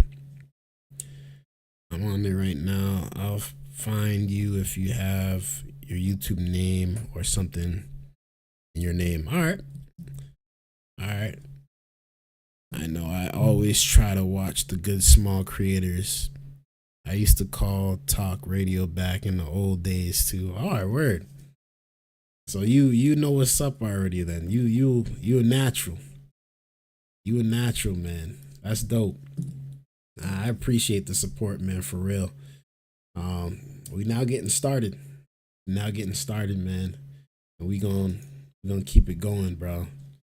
We're gonna keep it going. But thank you so much, man. Thank you for tuning in. I appreciate your viewership. Hit that like button on your way out. Keep being great out there in these streets, man. It's always love.